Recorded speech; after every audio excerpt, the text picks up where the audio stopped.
Hi ladies, I'm back and I have got for you a resistance workout. This is a complete beginner resistance workout and probably all of you will have something which you'll say, no, I can't do that. That's fine, give it a go and hopefully I'll give you some adaptations which will make you think, well, okay, I can't do that, but I can do that. Look, these are my resistance. I've got a tin of chickpeas and I've got a tin of black beans. Chickpeas, great way for making your own healthy hummus, so cheap and easy. Black beans, amazing chocolate brownies with a tin of black beans, but that's another story, isn't it? Here I go, okay, ready for your resistance workout. So you can use whatever weights you want for these resistance workouts. As I say, I've got two beans here. Because they're quite noisy, and I've got the lapel mic on, I'm actually going to put them down and pick up two really light weights here that I've got. What else you can use? You can use a bottle of water. If you've got 1.5 litres, that's 1.5 kilos, which is what these are. Or if you've got a 2 litre bottle, you can use a 2 litre bottle of water. In fact, if you fill them with sand, those water bottles, they will weigh more. It is definitely worth checking how much you have weighed, how much they have weighed. So you're not going to try and pick up something that's going to give you an injury. But you don't have to spend an awful lot on weights. What else did I want to tell you? I wanted to say to you that whenever you're doing a weighted workout, I think it's a good idea to have shoes on. Hopefully there's not a chance that you'll drop a weight on your toe. But if you did drop a weight on your toe, boy, it's going to be really uncomfortable and it's going to stop you doing your 10,000 steps every day, isn't it? So my suggestion to you is that you do have shoes on your feet when you're doing workouts with weights. The other thing to remind you, sad though it is to say to you that you are doing this at your own risk. I will make every effort to keep you as safe as possible.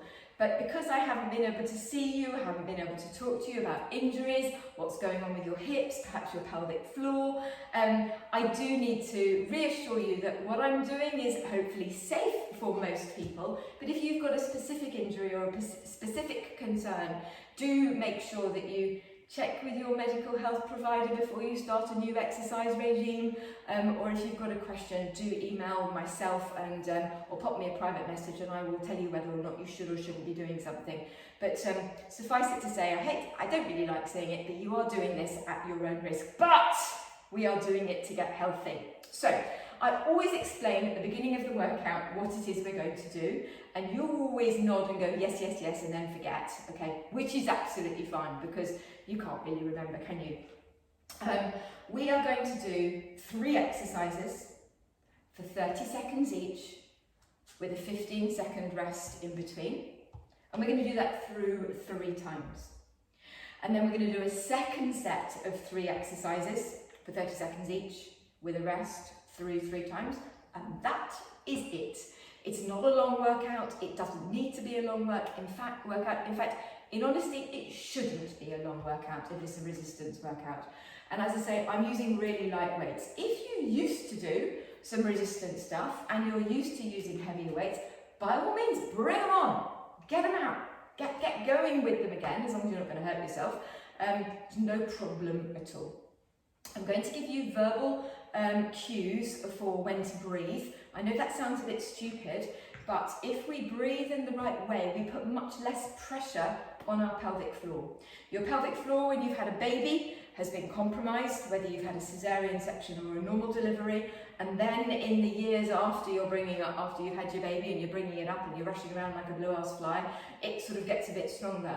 And then as our estrogen levels decline, in fact, your pelvic floor becomes more likely to need a bit of extra support again. And it's really important that we use the breathing in the right way to support your pelvic floor. Exactly the same is true in yoga and Pilates, and you will hear a good yoga and Pilates teacher explaining to you breathe out at this point, and we're doing that to make sure that the intra-abdominal pressure doesn't build up. But listen, I'm wittering again because I love to teach while I'm teaching. It's the nurse in me, I just can't stop. So here's our first exercise. We're going to start with our feet together and 1 weight in each arm, okay? The weights are just hanging down at the moment. They're just adding a little bit of resistance. We're going to do some side bends with a little pull up of your arm. So this whole workout is using weights. You're going to take a deep breath in And as you breathe out, you're going to slide over and pull up one arm and then back down. And then slide over and pull up the other arm. So breathe out, breathe in, breathe out, breathe in, breathe in. So although this is a beginner move with really light weights, if you had heavier weights, it makes it more challenging. And rest. Okay, we've got 15 seconds rest, and then we're going to go on to our next exercise. And that's a split squat with a bicep curl. So you're going to take one leg back. I don't mind which leg back it is, but what I want you to do is look down at your toes and make sure that both of your foots are pointing forward. What we don't want, you can't see very well, can you? What we don't want is your back foot turned out, okay? So you want your both toes pointing forwards. Now you don't have to have a narrow space between your legs. You can have a hip space so it's easier to balance, but we do want to have both your toes pointing forwards. And then ideally, you're going to look in front of you. Try not to have yourself placed so that your head is turned to the side. And again, we've got the weights down here. You're going to do a dip. It might be a little dip, it might be an all the way down dip, depending on what's going on with your knees. And then you're going to turn your hands forward and bicep curl in. Dip, up, bicep curl. Good. Dip, up, bicep curl.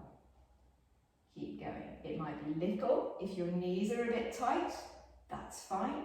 You might be more comfortable going up and down more quickly. That's fine. But you're doing two exercises, the dip and the curl. We've got 5 seconds. Dip and curl. Okay, and rest. Now remember which leg you use, because the next time round you're going to do the other leg. Okay, and then this is the third exercise. I'm going to pop one weight down. You'll see why. On the next round you can use 2 weights if you want to. And I've taken my legs wide and my toes are slightly turned out because I'm going to do a bend, a squat, a plie if you did ballet when you were little. But we're basically coming down. Now again, if your knees are a bit dodgy, the thing to look out for is that your knees are tracking over towards your toes. But we can't avoid squats in normal life. We go to the toilet every day and you sit on a sofa, on a seat, so we need to be able to do them. Okay, so watch me. You're going to come down into a squat and take the weight down onto one side and up.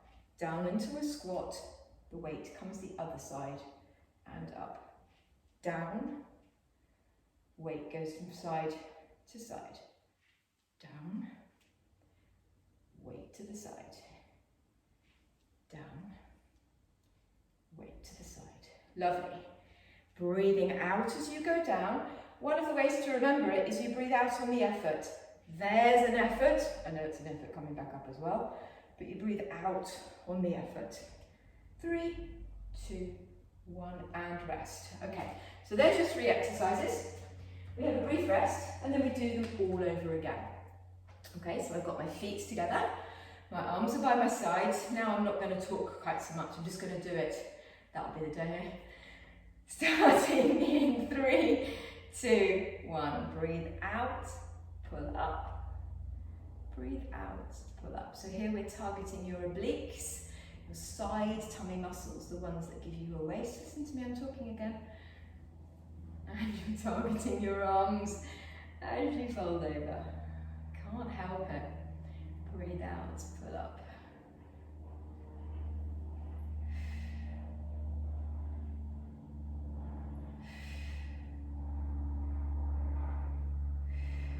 There we go, okay. And now you're going to turn into your split squat on the other side. So I've got my other leg forward now, okay? So once again, we're going to do the dip with the bicep curl. You come down, up, bicep curl. Down, up, bicep curl. Down, up. Lovely, well done. Bicep curl. Down, bicep curl.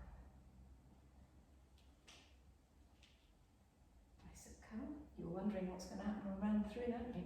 We're going to do half on one side and half on the other. 3, 2, 1, and there's your last one. Good, okay. All right, and then it's the squat and up and over. Put one weight down, legs turned out, weight up over my head. Okay, down, up, weight from the side. Down, up, weight from the side. Good. Weight to the side. Weight to the side. So when you start a resistance exercise program, you kind of wonder, my gosh, am I ever going to get stronger? But you know what? It happens really quickly. And you'll amaze yourself if you start doing something like this 2 or 3 times a week, how much quicker, or how quickly you get stronger. Well done, and rest. Okay, so now the third round, the last round. Everything's exactly the same, except that split squat where you're going to go from side to side. Okay, so side bends again for our last time. Starting in 3, 2, 1. Over and pull. Over and pull. Pull it up. Well, okay. Try and go as high up with that arm as you can. Go to your end range.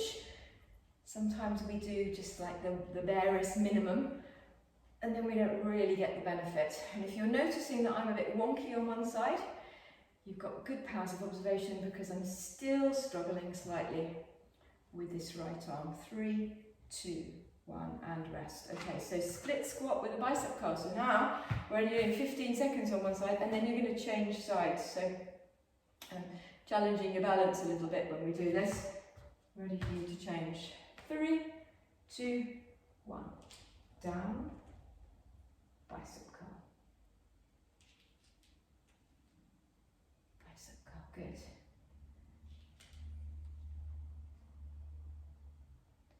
And now I'm going to come up and quickly down to the other side. Are you with me? Down and up. Bicep curl. As I said, you really don't need to go all the way down. If your knees are a bit dodgy, you can just do a tiny little dip. Just putting that leg back there like this, last one, is enough to start switching on your glute muscles, which is what we're trying to do. So for this last one, I'm going to use both of my weights. I'm going to carefully have them in both of my hands.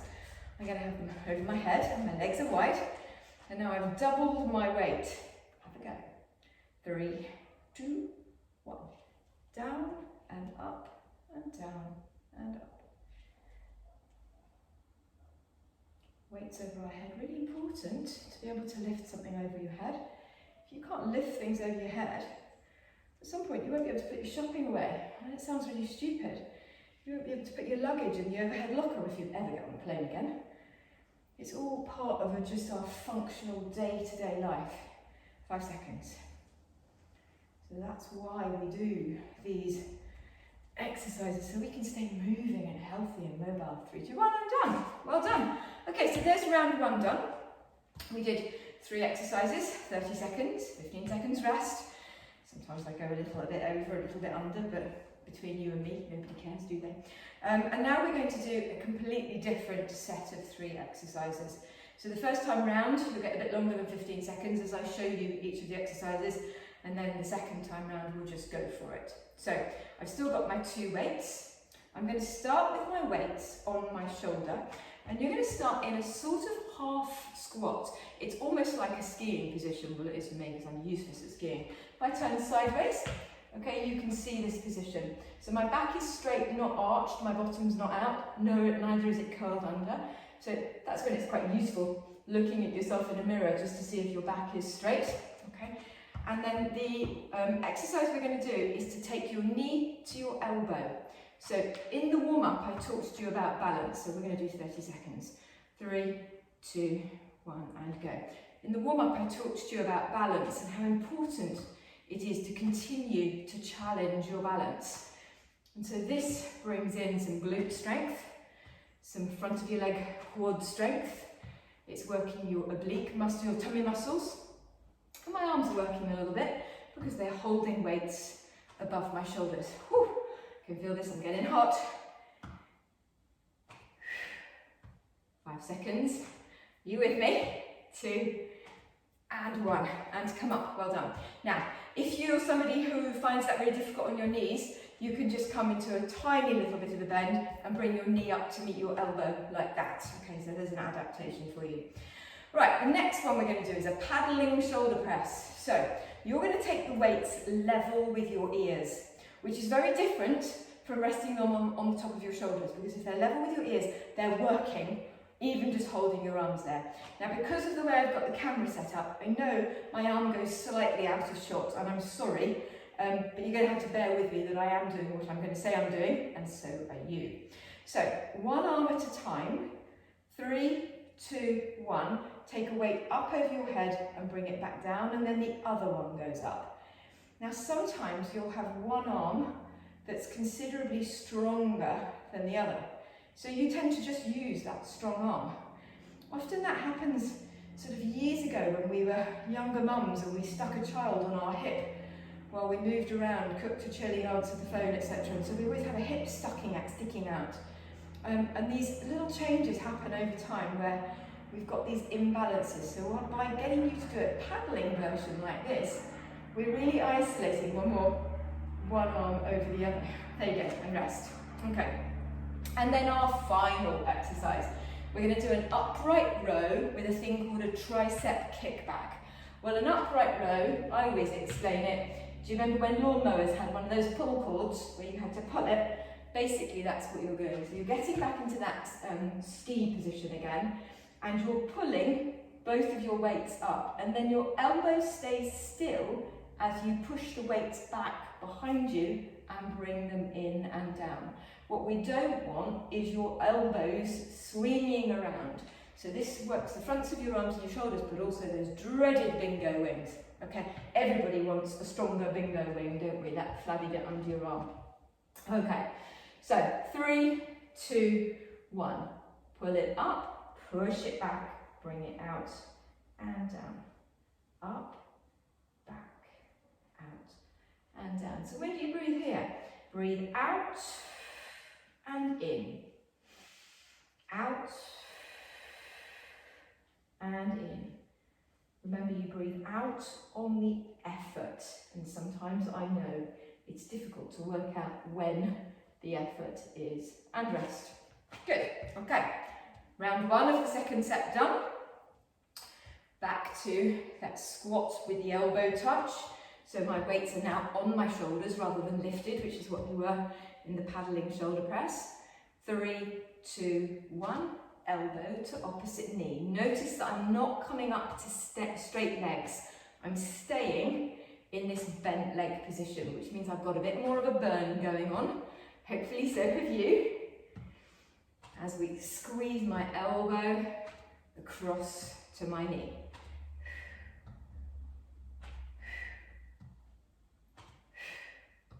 Breathing out, can you hear me? On the effort. 5 seconds. And rest. Well done. Paddling shoulder press. So now my weights are lifted, they're level with my ears. Okay, single arm at a time. Excuse me, I'm going to start with my left arm this time, and then my right arm. So my arms are always in motion, but basically one's going up while the other one comes down. You're not resting really. You've just got one arm working in a different direction from the other. What we want to be aware of is that if the weight's too heavy, you tend to throw yourself back. So you want a weight that isn't so heavy that you can't do it. But as I say, you'll get stronger really quickly. And rest. Well done. Upright row, tricep kick back. You know what that is now. So back into our ski sit position. Tummy's pulled in nice and tight, and pull up, push back, pull up, push back. I think most of us like anything that targets the back of our arms, because your arms tend to sort of go a bit, don't they? People often say, oh gosh, my arms are really gone. And you know, because walking around we carry on working our legs, but if you don't do anything for your arms, And that muscle definition just goes, and we want to keep it. 3, 2, 1, and there you go. Good, okay, last round. Last round. Whew, I'm getting hot. 3, 2, 1, and go. So for this workout, we're using these light weights, but you know your body is a weight. You move your body around, that's why it's harder when you're going uphill, because you're taking the weight of your body and you're moving it up a hill and you start puffing a little bit more. So the other workout that I'm loading for you to watch is a body weight resistance workout. Still just short little intervals, but using your body as the resistance and rest. And there's an awful lot you can do to really work hard just without any equipment at all. And I think it's quite nice to do a combination of using weights and just using your body weight. Paddling shoulder press, off we go, up and down. I mentioned to you at the beginning that you didn't need to do long workouts. Again, with these resistance workouts, as you get stronger, you want to be working so that you're really feeling it. And you know what? 30 minutes is plenty. 30 minutes 2 or maybe 3 times a week of this sort of thing, and combine it with Pilates or yoga, with your daily walks that you need to be doing just to keep your metabolic rate up. Rest is a great toolkit of fitness stuff for you to be doing as a woman in your menopause or perimenopause. So really good opportunity. 3, 2, 1. Good, an opportunity for you to change your fitness level by doing something like this, up and down. So after this, then we will have done 2 circuits. We've done 2 circuits, haven't we? Or is maybe this is my 3rd circuit. Yes, I think it is. This is the 3rd circuit. So where are we? We are almost at the end. So 5, 4, 3, 2, and 1, and rest. Just have a look at the clock time. Yeah, that was 3 circuits. So I'm going to put the weights down, and just very quickly, I'm going to show you some stretches that you might do at the end of a workout like that. We need to stretch off your big muscle groups. Often you'll have something to hold on to when we're doing this. And let's start by stretching off this muscle at the front of your leg, your quad it's called. So hold on to a chair or something if you need to. Pick up your foot from behind you and squeeze your heel up towards, she says wobbling, towards your bottom. Now what I often see people doing is standing like that with their legs apart, their knees apart like that. That won't be stretching this front part of your leg. You really want to try and keep your knees together and your pelvis pushed forwards a little bit. If this is tough on your knees, one of the ways you can adapt it is quite unusual actually, people might not know this, is to take your leg across behind with the other hand. And that just angles the knees slightly differently, so it's quite a good way of just bringing in another stretch. And you want to hold each stretch for around 10 to 15 seconds. In a post-workout situation, there's not much benefit in holding a stretch for very much longer than that. It's about 10 seconds because you've got these cells in your body called stretch receptors, and it's like your body goes, no, no, no, no, no, no, oh, all right then. And it takes about 10 seconds for that all right bit to click in. So we want to do that. Okay, there we go. Now, how about stretching this? There are loads of ways you can stretch your glutes, but this is a potentially good way that might work for you. You're going to pick up your knee and bring your leg across your body and squeeze your knee in towards you. Again, if you need to hold on to something to do this, feel free to do it. And you can do it seated. So I'm just going to show you this way on this leg, and then I'm going to show you the seated version on the other leg. So again, about 10 seconds, make sure you breathe. Okay, so the other way of doing it, just coming down onto the floor, is to bring your leg across and squeeze your knee in. And then you can bring in lots of lovely twists if you want to. But just for quickly, simply doing your glutes, this is quite a good way of stretching off. Notice I'm rocking, it's a very sort of calming movement, isn't it, this rocking? So I often find myself when I'm doing the stretches at the end of my classes just rocking and getting the girls to rock.